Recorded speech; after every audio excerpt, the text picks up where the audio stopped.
And now, your official TigerBait live show with Mike Scarborough starts now.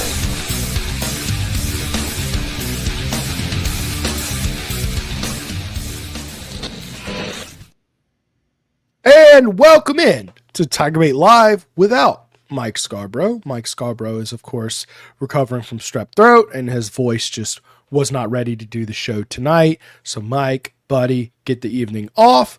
I will be filling in, doing my best to talk all things LSU tonight. Plenty going on. As y'all know, I am the football reporter for TigerBait.com. So, we're, of course, going to talk some football today. Joining with me first is Chris Marler, social media manager and all things guru at 104.5 ESPN, Baton Rouge. Chris, what's going on, man? Not much, dude. I'm over here in Columbia, South Carolina today. So I'm so sorry to hear that. First off, I love Columbia. It is my first home. I will say I was bummed. Me and my fiance Allie were both bummed that we had our first 225 day away from Baton Rouge. We absolutely love Baton Rouge. So there's that. Yeah, no, y'all been ranting about it. You know, you moved here, what, 7 months ago? Raving about it, not ranting about it, you jerk. No, you're in Louisiana. It's a rant now. Yeah, we love it, dude. Yeah, I mean, it's a lot of good. I need you to explain something to me, though, before we go dive in. By the way, before I get too in the weeds here, Koki Riley of The Advocate will be joining us at 6:30 to finish us out. So he's a good, strong baseball guy. So we'll talk with him about that. Y'all make sure to get your comments in if you want to talk about whatever tonight. We can take it in a lot of directions. There's a lot of different things we can talk about, but I need Chris to explain this to me before we move on. Chris, what's going on here, man? Look at you, man. I mean, it's kind of funny because I always joke with Matt, my boss, Moscone, and I always say, I'm really good at social media. That's why you hired me. But also, we joke around a lot because I've lost like 4 accounts on Twitter. So the fact that we're still at that amount, it's kind of wild. But yeah, I have always been a pretty big supporter of peers and friends and all that kind of stuff. And like every single person on this list, I think is just great. And so is Condon on there? I mean, outside of maybe he is 11. Yeah. Everyone else, I'm a huge fan of. But no, I think those guys are. Everyone does such a great job of covering LSU, and it's been awesome. Everyone's been so nice to me, at least to my face. I hope it's behind my back as well. But around LSU football. I mean, I say lots of mean things behind your back, but I say them to your face too. I know what I get with you. Yeah. Right. There's not much nice to be said about you. So in all fairness, I'm just being fair and objective as a journalist about you is what it really comes down to. But yes, number 2, this is most views on Twitter. I was not expecting myself to be number 1 when I did the list. Very excited about that. Very funny. Chris Marler, number 2.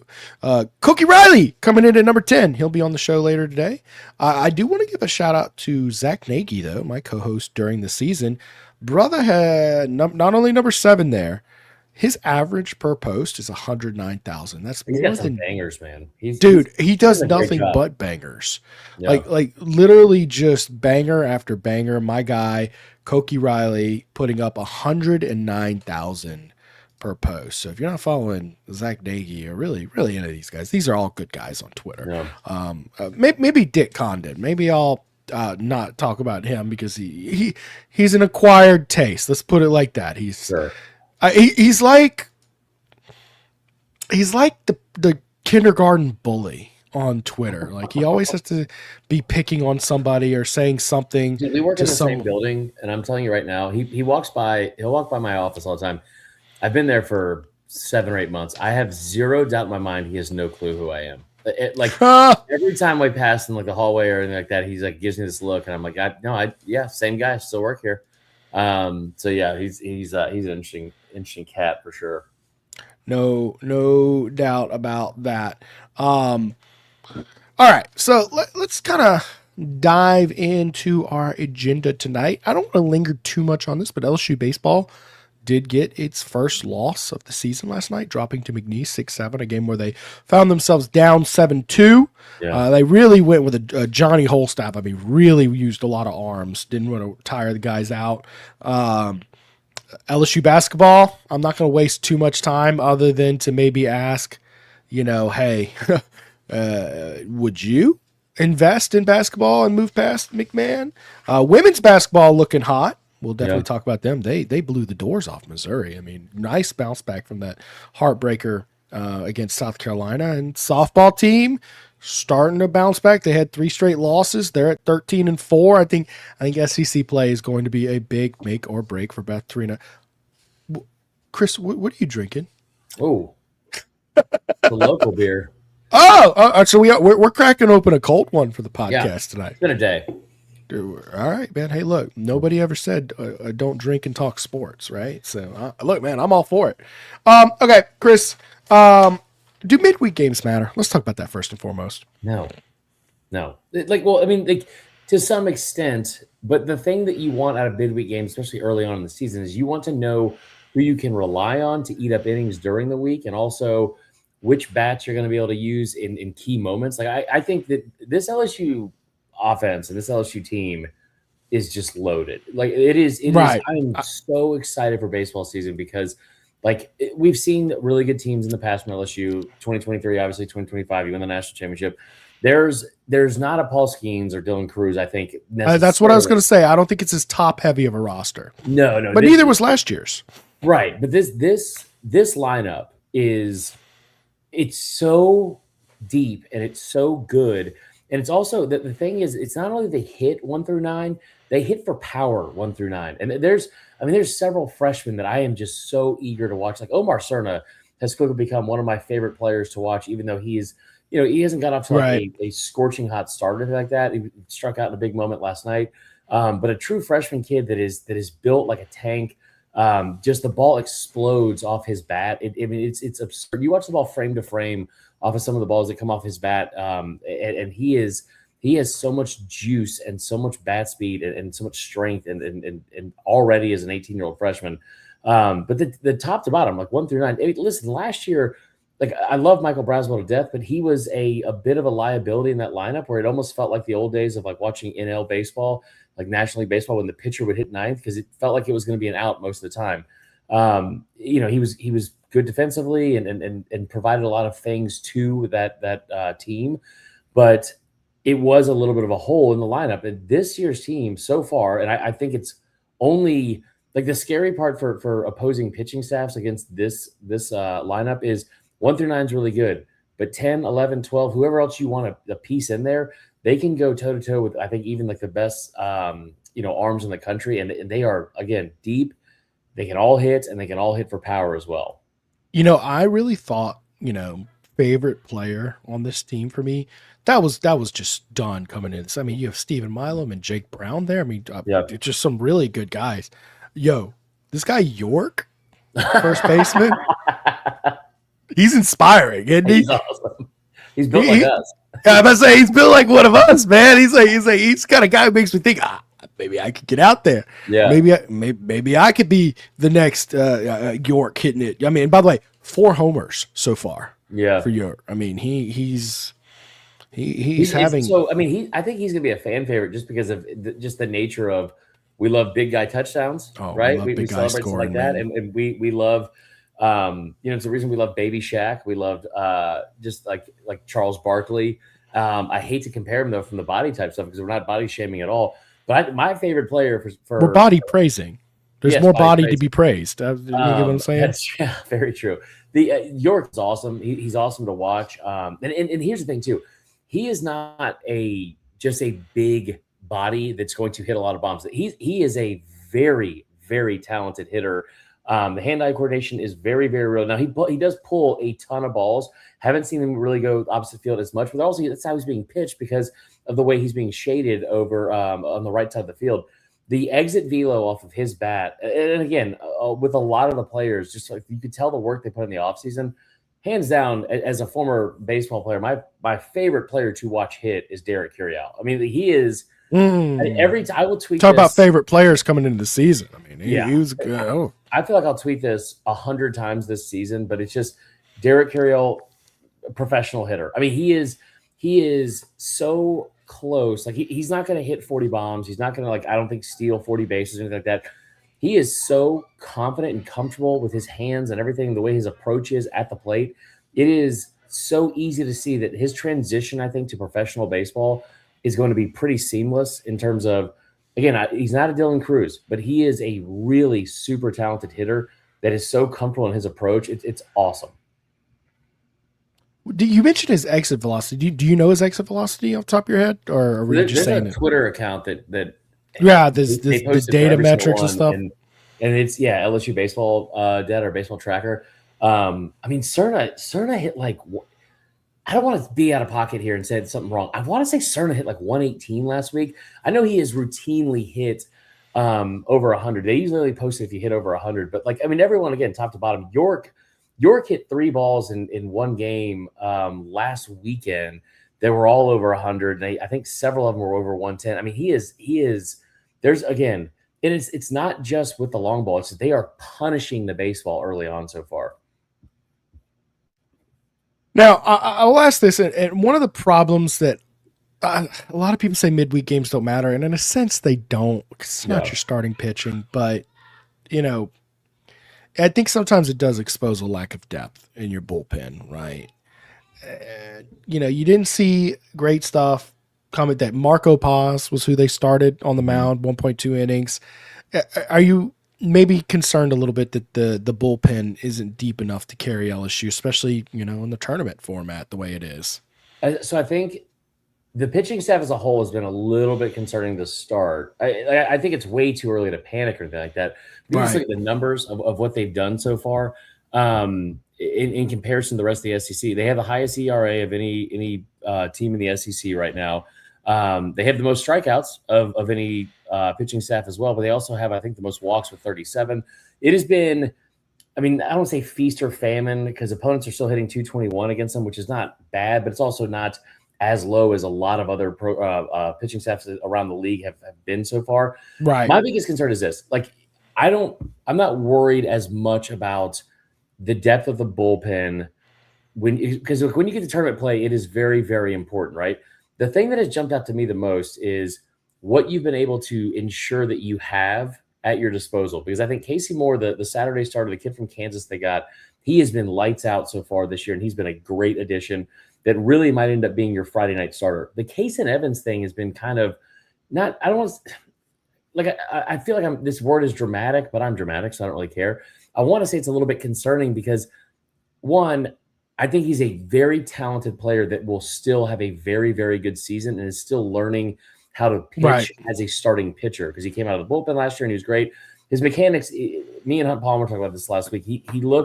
His mechanics look like how a starting shortstop would pitch. Like that's what he is working with. That's what he was in high school. So it's like, I get where that's coming from. I think the big thing for me with Evans is, I think that's what he was in high school. That's what Hunt said. So if I'm wrong, don't shoot the messenger. But 95 for a shortstop is not bad though. No, he can throw the crap out of it. But the big thing for me is, I love the breaking stuff. I love what he's able to bring to the table in terms of like command for the most part. He hasn't been hit hard. He has just been hit. And so the strikeouts are all still there. But I really was hoping to see that guy come out as your day one opening day starter, your Friday night guy, and shove. Maybe not for 6-7 innings because it's very early in the season. But I kind of expected him to be a 5 innings, 1 earned run, striking out, 8 to 10. But again, that's the guy that Jay Johnson, who's a lot more about baseball than I ever will. That's the guy that he pegged as his game one opening day and Friday night starter. If you can get William Schmidt to be what he was last Sunday, and you can get Casey Moore to be what he's been in the first 2 starts, I think Kason Evans will obviously come along. And then you can start seeing the depth of that rotation because now you don't just have Ianson and you're going to kill me for forgetting the name, the lefty from last year that it's just escaped me because it's been a long day. Kate Anderson. You don't just have Ianson and Anderson. Right, yeah. And then whoever's going on Sunday. Now I thought you meant like a returning guy. I was like, yeah, no. No. But you have a little bit more quality depth across the 3 pitchers on the week or 3 starting pitchers on the weekend than just the 2. I like the starting 3. I like William Schmidt as your Sunday guy. It'll be interesting to see if it stays that way all season. I do like where you're at. I do have a slight concern about how deep you can go into that bullpen. Because again, Yeah. to win it all, you got to play in the tournament, and you got to, you have to rely on some guys, I mean, especially if you lose a game. Did Casey Evans go last year where he had to go 4 or 5 innings at a time, sometimes like out of the pen? Oh yeah, often. And sometimes and that's the other part too, is sometimes your ace is going to get lit up like that. I don't know if LSU fans are aware that that's still a thing because they're so accustomed to the fact that Kate Anderson was incredible, Right. and Paul Skeens was basically unhittable. So it's but every once in a while you're going to get an off night and you're going to need that. Well, there is no Paul Skeens. There's no Caden. There's none of that just signature LSU ace going on this year, right? It is what it is. I will say this: it is sad to see a 16-game win streak come to an end for LSU. That, of course, dates back to last year. While watching my son's college team, the pitchers are jogging around that strike zone. It's early. Only a few come out throwing strikes. It will come. That's a good point from James Sells there. Appreciate you for another thing. Casey Moore has done a really, really good job of so far is pounding the strike zone. And here's the thing too. And it sounds like James knows this better than most because I remember when I played in college, our pitching coach would just be irate sometimes when you would be dancing around the strike zone and not throwing, not pounding the strike zone and filling up with strikes. Mm-hmm. It's a game of failure. Again, if you fail 7 out of 10 times, you're a Hall of Famer. Punish the strike zone. Fill up the strike zone. That is the name of the game if you're a pitcher. Absolutely. I'm going to get to a couple ads, and then why don't we shift gears and talk some spring football Oh, good. down I the think line. basketball's going to leave. Well, we might talk a little women's basketball. Are you sexist? Is that what you're trying to say? I'm in Columbia, South Carolina. I would love to. Oh, yeah. Dawn Staley would march you out of the whole state if you said anything against women's sports in her city. My God. Well, let's talk about someone who doesn't hate women's sports, and that's, of course, Pride Roofing, who is tonight's title sponsor. Hi, I'm Michael. I'm Alex. At Pride Roofing, we handle commercial and residential work. TPO, shingle, and metal inventory. We got it. Property still in disarray from the recent hailstorms. Insurance claims? No problem. But Pride Roofing is the official roofer at TigerBait.com. In fact, notify TigerBait and we'll give you a free roof inspection. And on top of that, you get a free year subscription. Call 855-PRIDE-16. Se habla español. And guys, don't forget, if you get your roof done by Pride Roofing, you get a free year of TigerBait Premium. Boy, doesn't that look good right about now, man? If y'all have not been to Stroube's downtown, guys, it's one of the best steaks in town. All TigerBait live shows are proudly brought to you this football season by Stroube's Seafood and Steaks, located at 107 3rd Street in downtown Baton Rouge. Stroube's prides itself on providing a 5-star dining experience at a reasonable price. Stroube's is locally owned with ownership in the building, taking a daily level of pride in the food and service that you just don't see from corporate establishments. Stroube's features a full menu of specialty meats, including USDA prime black Angus steaks, 100% certified Wagyu New York strip. And for those looking for something outside of red meat, they offer items such as the dry age, pork chop, black truffle, lobster pasta, redfish, plenty more. Book your reservation online at Stroube's.com. Make sure to let them know that TigerBait sent you in. And guys, listen up. I'm going to tell y'all the best place to get all your officially licensed LSU gear. It is Alumni Hall. They're your ultimate shopping destination for LSU fans. They've got it all: Nike, Champion, Johnny O, On Reserve, Peter Millar, Southern Tide, hats, gifts, accessories. Go check them out in Perkins Rowe, Alumni Hall, or online at alumnihall.com. Don't forget to use my discount code TigerBait, all one word, TigerBait, and you're going to save 10% off your order. All right, let's see. We got a couple comments coming in. Mike Scarborough. What's up, BFF? What up, Good man? name. 55-1. That'd be Fire JJ. I love it. that'd be an impressive record. What's the most wins the baseball team's ever had in the regular season? For LSU. I know that There's some nerd out there who knows it. Hunt Palmer would know it. Hunt Palmer knows everything, man. He's an encyclopedia. That's awesome. There was no team last year from LSU that went 59-0, I believe. I hate that I'm forgetting this because it was my first year covering this. LSU Shreveport. You talking about last year? Yeah, that was awesome. Fun fact about LSU Shreveport.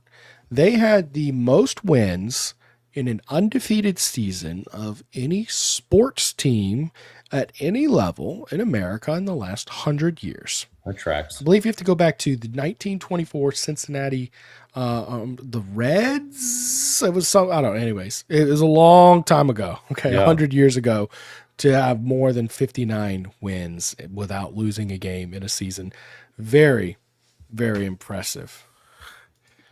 Are we firing Jay Johnson at this point? You fire Jay Johnson? It's always funny. There's always some stupid moment where somebody comes out of the woodwork. It's like the fire Saban crowd after every loss in Tuscaloosa, which I believe you've been a part of, if I'm not mistaken. I don't think there was ever a fire. I remember there was a comment after the Iron Bowl kick six where he was like, there was a big growing sentiment. It was like, it's time we really talk about this. Like, is Saban just a good recruiter? And I was like, Jesus, this is so stupid. This is so bad. I do love this conversation, though. It's your show, but the LSU Clemson game is up to 11.5 for this early line. Well, let's talk about it. That's a lot of points, but Clemson didn't really hit the portal all that hard, especially on offense. I believe they've got 10 portal guys, maybe 11 portal guys, and like 8 or 7 of them are defensive players, right? It's hard for me to know like what is going to improve with Clemson next year. Like I get 11.5 is a lot, but I might even take LSU minus 11.5. What's your thoughts on that? LSU's favored by 11.5. That's what I'm saying. LSU minus 11.5 is what I would probably take LSU by 14 at this point. 1,000%. You could give me 13.5 and I'm probably still comfortable. I thought last year was going to be tough because I thought the defensive line for Clemson was going to be really, really good. And listen, if you look at any mock drafts, they still have 3 dudes that are projected to go in the first round off that defense from last year. Avion Terrell, Peter Woods, and the other one, the defensive tackle. And they were really good players. They just did not play super well in general last year as a unit. They were also pretty that's right. They also had I love all that drama. Well, and then the NCAA came out today with rules that are going to crack down on tampering, apparently, or penalties that are going to crack down. The thing for me with Clemson is that they don't do enough to go, like they don't make enough of a effort in the portal to change what's been a pretty big quality depth concern for them over the past couple of years. I think it's also fair to say that, like, listen, if you want to say that Clemson's not any good anymore now that they don't have elite quarterback play, I think that's kind of fair. I mean, because that was kind of a cheat code for them for a long time, even back to Taj Boyd, and then Deshaun Watson, and then even the down year where they were number 1 in the actual college football playoff rankings in 2017 and lost to Bama. They had the kid that ended up transferring to Missouri. Then you get Trevor Lawrence coming the following year. I mean, like they went on a stretch that was very similar to Bama, where they had all these elite quarterbacks back to back to back to back. I mean, they basically had. I'm not comparing to these two, so don't freak out. But Jaden Daniels, Joe Burrow, and then like another one for like 4 years. They didn't play to that level that Burrow and Daniels did, obviously. But I'm saying, and and by the way, it's not for lack of recruiting these kids either. I mean, Cade Klubnik was 5-star kid. So was DJU. Yeah, so was DJU. Right. He was ranked ahead of Bryce Young, or in some of the things. I mean, that's kind of crazy to think about. But I mean. But they don't do a good enough job, in my opinion, also from like a recruiting standpoint, where like they're not signing these like, a ton of great talented classes out of high school anymore either. And I think it's kind of a perfect example of like the microcosm of like the past and what made college football teams great versus current college football teams.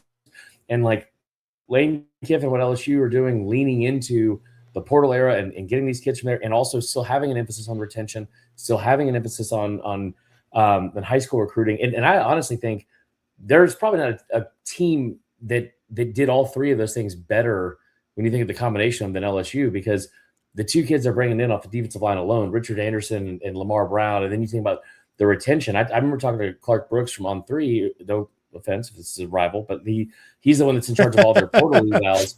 And he was saying that, like, listen, if Trey'Dez Green hits the portal, that is a top 10 player in the portal. You were able to retain him, Harlem Berry, who would have been a top 25 player overall in the portal.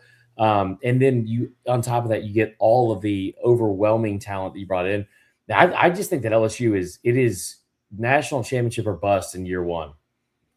I think that's too high of an expectation. Now, I do want to ask you national championship requires a lot of luck, Chris. But that's what you paid Kiffin for. That's also what you. How about they're bringing in? How about national contender or bust? Like, go win 10 plus games, go win a playoff game. How about that? Right? That I have trouble setting, especially with this many new faces, this many new people. Like, I'm actually. And by the way, the schedule too, by the way, this is a schedule where a 9-3 might get you in. It very well might get you into plays. I don't know without a doubt because they haven't done it yet. But sure. I mean, you play 4 top 10 teams. I mean, was that Pepper going off there? Pepper's day over here. Getting surgery tomorrow. Prayers up for the little pupper there. Hopefully he's perfectly fine. But I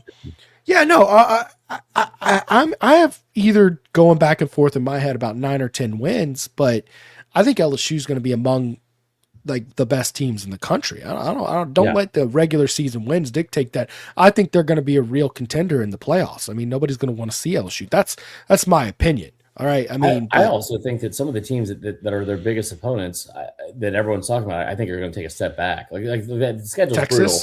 And just so you know, I think Texas is going to take a step forward. I got the text from the missus, so I'm going to have to go here. But I was going to say, finish your sentence. We'll go. The Clemson. I think Clemson is. I think this line is correct. And I think LSU is going to be really, really good. And I think they're going to beat them. Bama's going to take a step back. It's one of the youngest rosters in the SEC. They got only 7 seniors on that roster coming back for next year. Right. I think A&M takes a step back. And also, that's why is A&M take a step back? So one of the things that they're trying to replace in the portal is, one, you lose Casey Concepcion, who is a really good receiver. Okay. And I know you went out and got Isaiah Horton, who I think was great, especially at times for Alabama, 3 touchdowns against Auburn. He was really big in a lot of moments this year, especially Georgia and the first Georgia game. But he's not Casey Concepcion. He's not a burner. He's a big-bodied receiver. He's not going to return punts for you. The biggest thing for Texas A&M is the schedule last year was a pretty big cakewalk for most of the year, and you also had an offensive line that had, going into the final game of the season against Miami, 177 combined starts across the offensive line. Right, that's gone. Like that is not coming back. And now you got to find a way to replace that. And I love Elko. I think he's done a really good job. I think Marcel Reed is better than some people give him credit for sometimes, but I don't think he's going to ever be a great passer, for one. And again, I think that all 3 of those teams, the big reason they're going to take a step back is that they won 11 games last year. I don't think they're going to win 11 this year. So I love what that's LSU a high bar for sure. Yeah. And again, my biggest concern with LSU, and we'll have to talk about it more at some other point, but like, if you're putting $40 million into this roster, which by all means they are, if you're putting $40 million into this roster, it's hard for me to imagine, well, best of luck. It takes a lot of luck to win the championship, because how are you going to what's the best way to put it? Replicate another $40 million roster in the future? If you can't get done with this one, it's going to be a tough selling point moving forward. Get Todd Graves cooking. All right, Chris, thank you for joining us. Koki, are you going 12-0 for LSU football like Chris Koki? is? Have a good one, guys. See, Chris. Koki, are you at 12-0 for this football team yet? No. That's just too much to ask when you have a quarterback who's not going to do much in spring. You have brand new offensive coaching staff, an offensive line where you have questions at least 2 of the spots. And I don't know. I sound like a skeptic, even though I'm actually pretty positive about this LSU team, but like 12-0 with that. Well, I set the bar as high as you can possibly set. I mean, I might as well have asked you, does LSU win the national championship next year? I mean, like, that bar is absurd. In fact, some would say 12-0 is a higher bar than the national championship. But yes, no, I'm also high on this team. I'm just very skeptical about chemistry for the team. I mean, my God, 59 players coming in. Jesus. And then quarterback hurt for spring. That doesn't help. Whole new offensive everything, right? And although that might be a good thing given what the offense it has was to be last year, right? Like, there's no way that it's worse. It can't be worse. That's the good news. I predict they will score 25 points during the regular season. That's a very bold prediction, but we'll just have to see how that actually plays out. And I think all 3 quarterbacks, by the way, would top that. I think they have 3 very talented guys. So, but I'm of the mindset that 9-3 gives you a real chance at the playoffs. I mean, do you kind of look at the schedule as that kind of schedule for LSU? I mean, potentially, it's always hard to say because schedule is just well, you have to see how everybody else plays out too. Yeah, like that's exactly what I mean. So I can't really tell you that. I can't sit here and tell you that. Yeah, we get it done. You would have thought like Texas might have had difficult enough of a schedule to had 9-3 get it done for them last year, but didn't. Who did they lose to that they really shouldn't have? They lost the one. They lost to Florida, which they really Florida. Okay, yeah, don't lose to Florida, Texas. Come on. I know. I agree with that too. I agree with that to a degree, right? But like at the same time, if they just play some cupcake instead of Ohio State, they're in. That is true. Actually, it's a good point. And with the 9-game conference, Koki, I think they're going to have to start giving a little bit of forgiveness, right? Well, I mean, we'll see. I mean, it depends how we don't know what the status of the SEC is going to look like at that point. We don't know how they're going to win or lose these games. And we don't know, we don't know like how good all these teams in their schedule are going to be. Like, Tennessee looked like a tough game, heading into like 2 years ago. If you said, oh, they're going to play Tennessee, Ole Miss, right. Texas, Alabama. You said that they're going to play all of those teams and say, oh my God, they're going to lose like 4 or 5 games. Now it's like, you can definitely pick nits at all those teams. Yeah. So now, I don't know. So we'll see. And a lot of it's going to come down to what's going on in other conferences, right? So. Right. Well, of course, it has all that to do. And I'll say this, historically speaking, SEC teams at 9-3, just based on like the poll ranking, like BCS or playoff rankings, whatever you may be, have like a 1-in-5 shot of making it into the playoffs at 9-3. So I'm just really just having conjecture at this point because, I mean, I think we can all agree Ole Miss will be a top 10 team when they play, right? I mean, it's week 3. Nobody's losing before those first. I mean, right? No one's losing. I don't think anyone's losing. But like, I don't know if Ole Miss is a top 10 team because like they lost their whole offensive staff that made them so good for how many other years. All right. Hold up. You're not saying they're actually a top 10 team? Well, you're a fucking AP voter too. My God, you have influence on this. Are you saying they're not actually a top 10 quality team, or they won't be in the top 10? I haven't done the whole AP research for next season, so I know it's just kind of funny. I'm talking to someone who actually influences what the poll will be.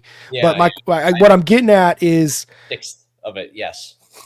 Are you saying you're not convinced that they will be a top 10 caliber team, or are you saying they won't be in the AP top 10 by the time that game comes around September 22nd? I'm not saying that they won't be in the AP top 10 because, stuff happens. I think that's a lock in my opinion. And, I think they have a pretty easy schedule up until that game too. Yeah, I looked it up. I don't think they're a guaranteed top 10 caliber team going into next year with that when you're losing staff that made you as good as you were, you lost your best pass rusher and your best linebacker to the portal to that same team where you lost your offensive staff to. I think that defensively they have a shot to. I think offensively there's a chance they're pretty good, obviously because they still have the players, but the system in place was such a big part of what they did. Yeah, and now it's gone. So like I don't know if they have a top 10 caliber team. I think it's definitely in question. I'll put it that way. Your question. Okay. I will agree with your question of whether they end up being that. I am not going to question for a second whether they are ranked in the top 10 by the time September 22nd. They will. What's everyone else going to do? I don't know. I guarantee you, unless they look really bad or get upset, they'll be in the top 10 for that. And I think part of it is also a little bit of the hype buildup. I think humans are very susceptible to, September 22nd. Yeah. I think they're going to find a way where it's like probably both teams in the top 7 for that matchup, right? That's just what I suspect. Yeah. But I mean, because again, top 7 matchup, the blood grudge matchup. I mean, it will be college game day there that weekend. I think that'll be big. But my point in saying that is, I think there's 4 teams on the schedule that I think will be in the top 10 at some point, if not preseason top 10. You got Texas A&M, you got Bama, you got Texas, and you got Ole Miss. I mean, that's if that comes out. I mean, that's a pretty daunting gauntlet, don't you think? I think probably 3 of them will be in the top 10. I think Texas is the best team in that group pretty easily, honestly.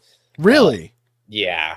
I mean, Texas is going to be loaded next year. Well, they should be. I think I don't know. I think Arch is good. They're the best team of the group. I think. On paper, yeah. I'm Alabama, I have a bunch of question marks about. Ole Miss, I already talked about them. And then A&M, Chris was talking about it. He made a really good point about the offensive line and how much they have to replace there. That was a good point. Yeah, I didn't even think about that as well. They have to replace Concepcion on the outside, so he gave him a lot of juice. The coaching staff and Colin Klein's also leaving too, right? Yeah, the OC, yeah. So he was a really good coordinator for them. So, there's definitely they have quite a few questions to answer, especially in the offensive side of the ball. And their defense kind of underperformed last year a little bit, but I don't know. Like I feel like I like A&M. I've always been higher in them in my rankings than everyone else. It seems like I think they're a really well coached and talented team, and I think people sort of like take the whole 8-4 label on them. Like they took it too far, where like mistakes from 2022 were haunting them in 2024 and 2025. Just didn't really make a lot of sense to me. Even though that team in 24 collapsed down the stretch, you could see like the building blocks for a really good program. And I think they're going to win 9 or 10 games next year. It's just like I don't think they're going to go 11-1. But I haven't looked at their schedule, but it has to be harder than it was last year, and they have all those question marks that I just laid out for you. So it could be an 8-win season. That wouldn't shock me at all. Interesting. And I'd still feel okay about the future of the program because of all those question marks that we have, right? Yeah, but there's a lot of people. Yeah, but last year was the year they had to get to the playoff, and they did. So it definitely helps them to some degree. And again, I think they're going to be really well coached, and I think they're going to make the most out of their pieces like they have the last couple of years. Yeah. I'm going to tell you where 8 wins wouldn't cut it is in Baton Rouge, because the amount of investment in this roster, man, 8-4 would have people very, very, very upset about the return on their investment. I do want to get a quick ad break. We're going to talk when we get back about spring football, what we're looking forward to seeing, maybe a guess at what kind of access we'll get, that kind of stuff. And then I want to ask Koki about the baseball team, because Koki, you're in full panic after losing to McNeese, right? No. All right. Just checking. All right. So let me tell you about what you never have to panic about. And that's if you're going to get a good oyster at Baye's Oyster Bar, located on 315 North Boulevard in downtown Baton Rouge. They're serving up the freshest farm-raised oysters from Grand Isle. No mud, no grit, just clean, delicious flavor. Not into oysters, guys. They got plenty of other things to take care of you. Swap in boiled shrimp, turkey brie and bacon sandwich, or a classic roast beef po' boy. They have a bar fully stocked, complete with top-notch bourbon, whiskey, and craft beer. Don't miss out on Baton Rouge's newest oyster spot. That's Baye's Oyster Bar, downtown Baton Rouge. All right. And guys, let me tell y'all, check out rates right now are all over the place with loans, but at friends Genesis of Lafayette, they're here taking care of you with 2.99, 3.99, and 4.99 APR for these loan terms on these quality vehicles, guys. Genesis of Lafayette is a premier luxury dealership offering the finest cars and SUVs in the region, coupled with the best service anywhere. Genesis of Lafayette has a huge inventory of new, certified pre-owned Genesis vehicles for a truly first-class automotive experience. It's Genesis of Lafayette, 6600 Johnston Street, here to exceed your expectations. Genesis of Lafayette. Shop us online, genesisoflafayette.com, or give them a call, 877-856-2961. Let them know TigerBait sent you in. And guys, I don't know about y'all, but these chicken and waffles look really good to me right now. One thing we try to do with all of our TigerBait sponsorships is partner with locally owned businesses we've experienced firsthand and know we can endorse to provide an outstanding experience for our listeners. Capital City Grill fits that role perfectly. Located 100 Lafayette Street in downtown Baton Rouge, Capital City Grill is your ideal lunch and dinner stop for your casual dining experience. Capital City Grill features a variety of sandwiches, burgers, seafood, pastas, steaks, with almost everything priced at $30 or below for an affordable experience. Don't forget to celebrate Tigers' win at their Sunday morning brunch, 11 a.m. to 2 p.m. Book your reservation online, capitalcitygrill.net, and make sure to let them know TigerBait sent you in. All right, Koki.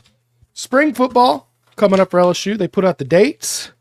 They didn't put out what level of media access we're going to have.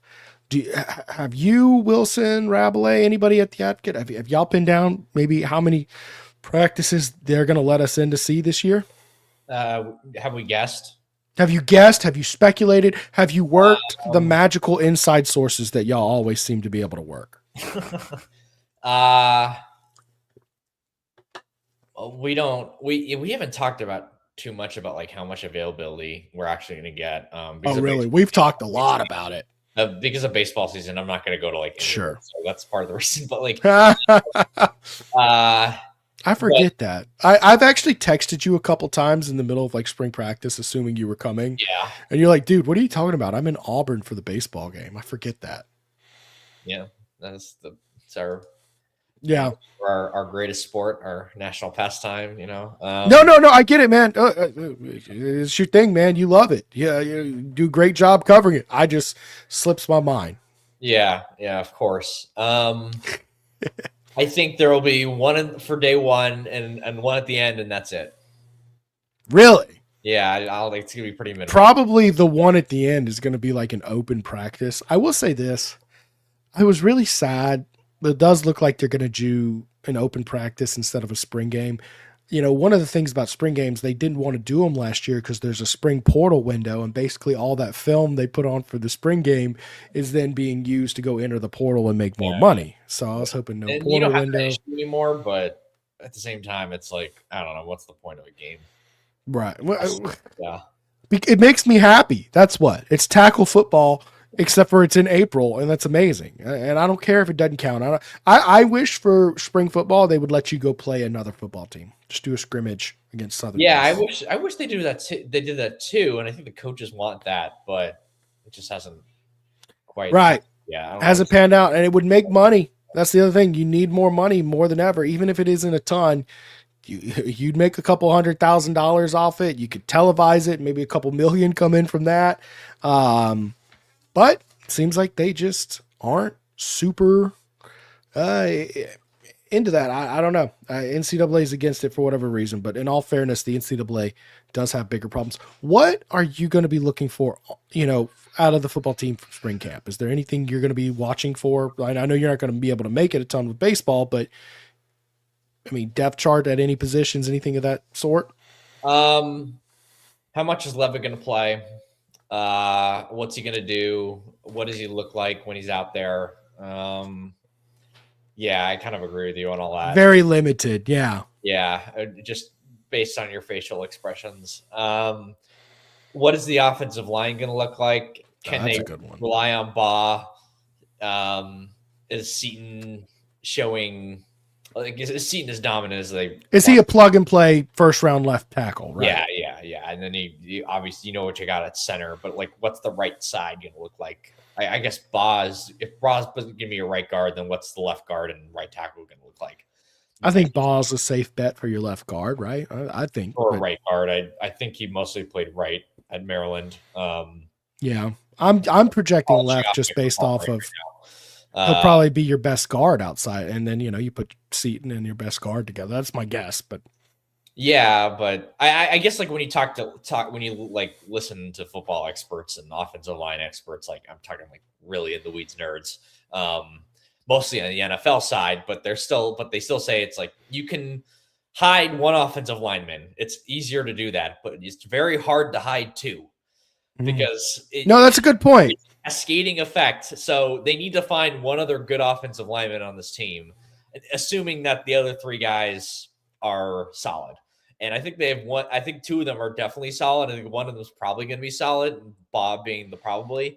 But who's the other guy? Is it Devin Harper? I think gun to my head, it's him, but I'm not 100% sure about that. Solomon Thomas, sleeping on him. Is it the kid they picked? Is it Tompkins, who they picked up from Baylor?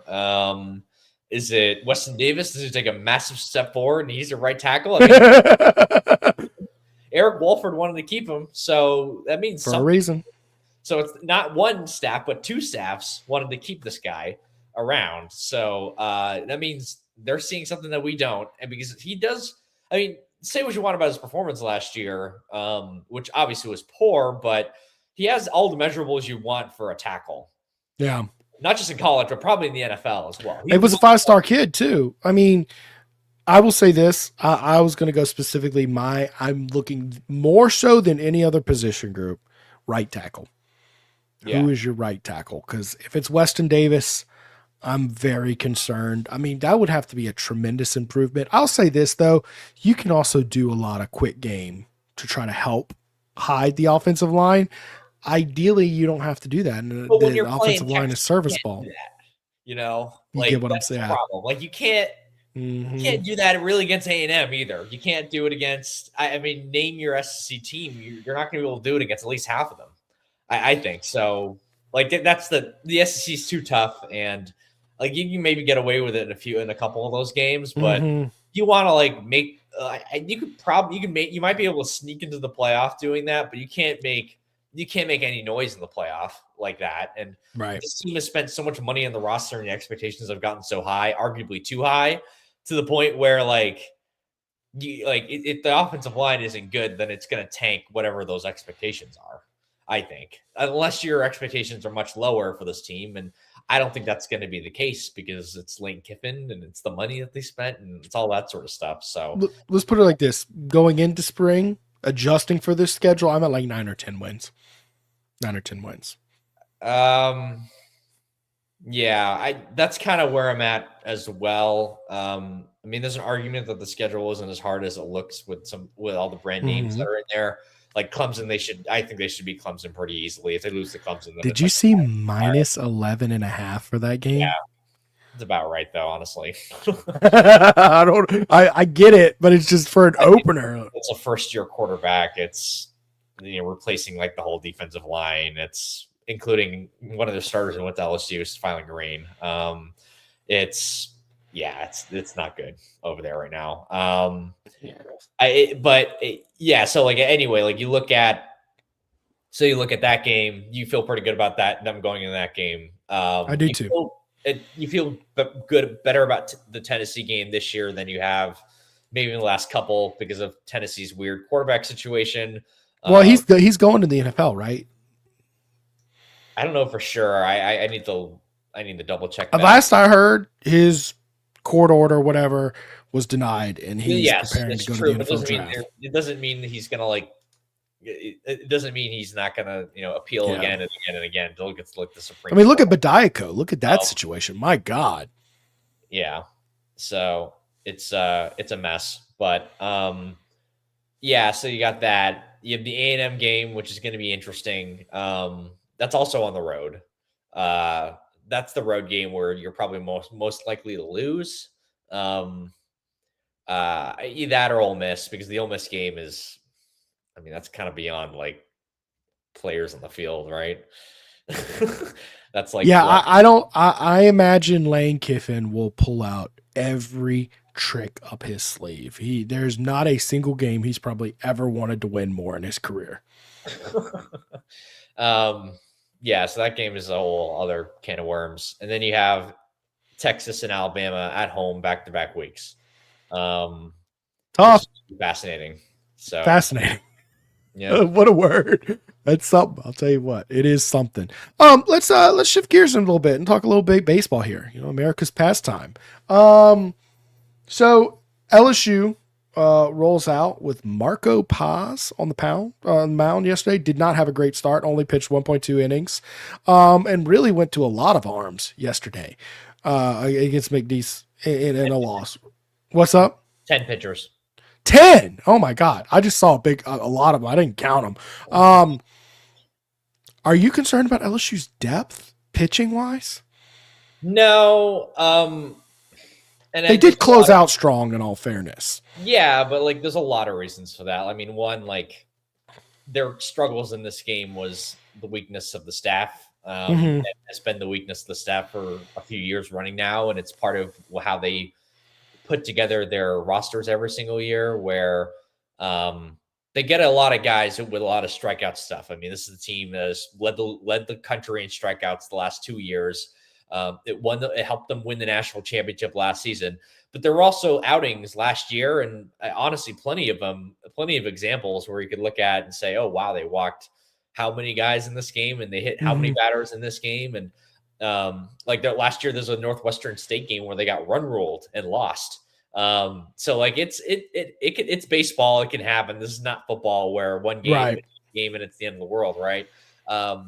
So it's part of it is just the volatility of having 19, 20, 21-year-olds who don't totally know how to master their very talented arsenals yet. I think that is a lot to do with the pitching struggles they had in this game. And really, if they just throw the ball over the plate, they win the game. It's kind of that simple. I mean, they only lose by 1.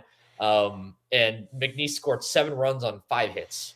They got a couple more hits after that, but they didn't score any runs in those innings. So they got out to a 7-2 lead. Yeah, the offense struggled a little bit in this game as well, but I think a lot of it was just adjusting to going from facing 95-mile-per-hour fastballs to 85-mile-per-hour fastballs, and you're fouling everything off and you're swinging too early. And it was a lot of that for the offense last night.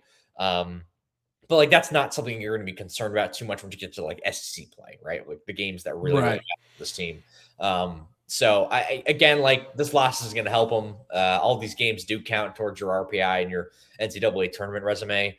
But at the same time, like one loss is not that concerning. It's baseball. They're going to lose. This team's going to lose 15 games this year, even if they do win the national championship. So 10, 15 games, like the best. Well, and of course they say go every year, so go 666 in conference and you'll be in a good position in the SEC. You'll have a great seed, right? But my question here is, you've got 9 games before you open up conference play in Nashville against Vanderbilt. Okay.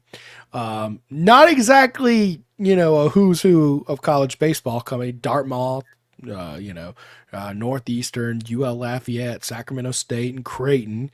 How many of these 9 do you think LSU needs to be putting itself in a good position going into conference play? If they win 8 of those games, I think that'd be fine. 8-1. Yeah. I think they could easily go 9-0. Yeah. But I think 8-1 is like a fairly realistic bar for them. It's hard to go perfect. It's baseball. Weird stuff happens. Tuesday night happens. So that can definitely happen again when you're playing so many games in a short amount of time as well. Right. Extra stress on everybody.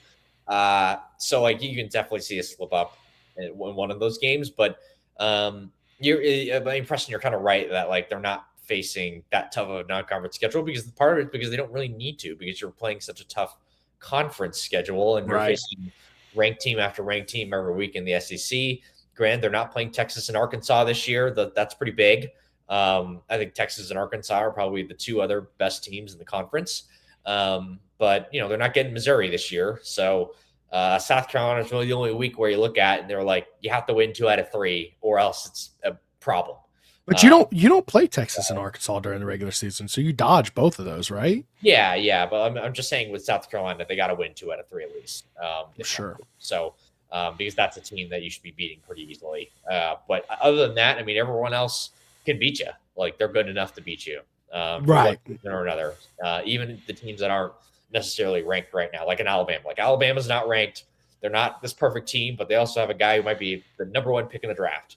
Justin LeBron at shortstop. So like that's a good example of sort of the depth of the conference. Or a team like Oklahoma that a lot of people underestimated heading into the year, and then they go out there and they beat TCU, they beat Texas Tech, they beat some of these really good teams. They just got blown out by Arizona State last night, but that's a team that has looked much better than we thought it was going to be. So this is a really good point Chad Raver brings up. I mean, and literally like I was thinking about this point, if anybody was going to freak out about McNeese, which most fans, I think 99% of fans are rational when it comes to midweek games like that. They're number 1 and they lost to San Diego State. That's a good point. And they're still going to be number 1. Do you feel comfortable that you think that Evans, Moore, Schmidt starting 3 is that something you think you see going, the distance all year as your Friday, Saturday, Sunday guys? These things always change, especially with the Sunday spot. Very rarely do you see a team go even Friday, Saturday for the rest of the season. out of all the guys that I think are most likely to stay in the rotation, I'd be pretty surprised if Cooper Moore left the rotation, even though right now he's interesting, because he's just so polished. He throws a million strikes. I mean, I think his first start, he threw 76 pitches, 61 of them were for strikes. Like this guy pounds the zone, is really good. He does a really good job of tunneling his pitches. He's a good athlete. His fastball's 92, 93. He's not like the most explosive thrower of the ball, right? He's not, you're not going to see him throwing 98, 99 miles an hour. But he's a good player, and he throws a ton of strikes. He's just very polished veteran sort of guy. Threw 80 plus innings last year at Kansas. He's just, for every reason that you'd think a guy could stick in the rotation, he can. He's going to give him innings. And they haven't really stretched him out a whole ton so far this season. Right. But like once you get in the conference play and he's up to 90 some odd pitches, he's going to be able to go. I think he's the best bet to go 6-7 innings more consistently. Evans, to me, is someone who Evans and Schmidt can kind of be in this bucket as well, where like best case scenario, they're great. Right. I mean, he throws some stuff. Yeah, they're all conference guys. I mean, William Schmidt was going to be a first round pick for a reason. He's got better feel for spin in terms of his curveball and his breaking ball than anyone, curveball and his slider than anyone on the team, really. But command's been an issue for him. Command's been a similar issue for Evans when he's not going well. But when Evans is going well and he's throwing the ball in the lower half of the zone, and he's got that great split change going, keeping that ball low in the zone. And keeping hitters off balance with the fastball. It's in the mid-90s as well. Like, that's when he's really on a roll. And Evans is not – the strikes have never been a huge issue for Evans. Sometimes he's lost the strike zone. There were times last year where he lost the strike zone. But when Evans is running into trouble, he's leaving the ball up too much. And teams and guys are seeing the ball well when the ball is up against him. And that's when offenses really sort of start teeing off. So if he can sort of like keep that command going deeper into outings, and I thought that last week was actually a step forward for him against Indiana, where he gives up 2 earned and three runs overall, but like there was a lot of weak contact. It was overall was actually a pretty promising performance for 5 innings of work. So I'm more bullish on Evans sticking the rotation and being maybe not quite Cade Anderson, because it's hard to do that. Right. I don't think he quite has the third and fourth control. I don't think the control or the third or fourth offerings that Anderson had. I mean, Anderson, it was 4+ pitches, all for strikes. You can throw them wherever you want in the zone, and then he could tunnel all of his pitches really well. And when I say tunneling, I mean like when the ball's coming out of his hand, you don't know if it's a fastball, a curveball, a changeup, or a slider, right? And he just did a very good job of masking what he was throwing every time he threw a pitch when it was coming out of his hand. And he did that incredibly well. And Evans isn't quite that sort of guy, but Evans has a lot of talent. He's a fantastic athlete. He's got a fastball in the mid-90s. He can jump it up. He can push it up to the upper 90s if he needs to. Yeah. And that changeup's fantastic. So he's got a very, very high ceiling, and he's someone who can be a top of the rotation guy in the SEC if he reaches it. It's just all about command for him and Schmidt, really. In your opinion, does this pitching staff, top to bottom, have as much top end talent as it had last year? I don't know that I've seen like 100-mile fastball this year so far. I mean, does it have the stuff it had a year ago? Yes. I know we don't see Chase. There's no one. No, there's no relief pitcher throwing 102. That's for sure. There's no Chase Shores throwing 102, but you have Devin Shearers throwing 99 with better command. And Good he's point. got a really good slider. And I mean, like, I think one of the issues with Shores, he had trouble finding a pitch that could get out left-handed hitters, and lefties could see his stuff much more easily. But like in a relief role, he became more effective because he's throwing in shorter spurts, and he can also, instead of like sitting at 95, he can sit at 100. So that was kind of the click moment for Shores out of the bullpen. And anyway, but like with Sheeran, you got a guy who can throw like 99 with some movement, with a really good slider. You've got let me try to think of some of the other like crazy stuff, guys. I mean, Maverick Rizzi has one of the better fastballs, maybe has the best fastball on the team. It's a bowling ball fastball. It's up to 98. And he's got a really good slider to go along with it. they have guys with stuff. It's not quite the same as last year. I mean, a lot of the same faces as last year, honestly, when you have Jay Newton there and some of these other guys. But I think they've got really good stuff. Like, I don't think it's that much different than last year. I mean, last year they had Myers as well through 100, but he had worse command than anyone in this bullpen. So I think it's a slightly different bullpen, different makeup. A lot of good sliders in this bullpen, like Dax Dathys. He's like a 6th or 7th year player. He was a positional player at one point. He's played for, I think this is like his 5th different school. D2 transfer, played JUCO for a couple of years. He's been everywhere. He's done everything. And now they have him coming out of the bullpen. He was one of the best Division II pitchers in the country last year.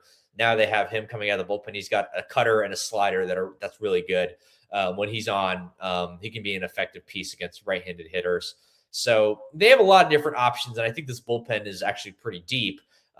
It's just a matter of, it's just a matter of some of the more stuff-oriented guys, getting those guys to find their better command, which I think is going to be a little bit easier for this year's team than for last year's team, where you're relying on Jacob Myers and some of these other, and freshman Rizzi, who not a sophomore Rizzi, because Rizzi just looks better with his command so far this year. So like that's kind of where I'm at with this bullpen at the moment. At Koki Riley is where you can find him on Twitter.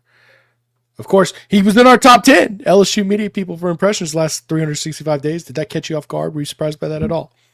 Yeah, I was. I didn't know I'd be in the top 10, but yeah, no, that's you doing some work out there, man. You just make the list for yourself. You made the list. I had no idea I was number 1. I knew I was going to be up there, obviously, right? But I didn't know number 1. I was actually kind of pissed. Why? Because it makes you look biased? It makes it look like I just did it for myself, but I saw On3 doing it. I was like, I'd be really interested to see how that goes for LSU guys. And then of the individual, now I wasn't if you want you throwing brand accounts, AYS Sports was a bit higher than me, but yeah, no, I wasn't. I did not know. I was a little bit pissed at that. I didn't think it would be that, but I mean, I obviously, yeah, that's great. But yeah, my boy, Koki Riley, top 10, doing some work out there on Twitter, man. Y'all make sure, go give him a follow for all the great work he's doing. He's all over it for baseball, football, all things with the Advocate. Also his co-workers, his colleagues, Wilson Alexander and Scott Ribley, both make the list. Koki, appreciate you for watching. Tell the people where they can follow your work this baseball season. Yeah, over at the Advocate, and NOLA.com. All my work will be there. And then of course, I'll be tweeting away a little bit too. So, yeah. Easy handle, guys. Koki Riley. You know his name, you know his handle. Having a very unique name is that like you can just take the handle that you want. Yeah. It is pretty funny. Is your name? Is it like that? No periods, no underscores, and none of that. Well, actually, I do have a dot, but whatever. But actually, do I? No, I don't. Actually, that's like Blue Sky or something. Where does the name Koki come from? I've never heard of anybody named Koki. Yeah, I think my dad had a student. My dad taught in Japan for years. Right. Is it a Japanese name? Yeah. My dad taught in Japan for years. My dad's from like suburban Boston. He taught in Japan for years, and my mom's from there, as you can probably tell. Yeah. So. Yeah, and it was like my grandfather kind of came up with the idea, and then like my dad had a student who had that name, and he thought it was cool, so they just gave it to me. And then they gave me Brian as a middle name in case I didn't like it. So, there you go. Call them you just call them by their middle name, right? Like that. My dad is actually like that. So yeah, good question though. Yeah.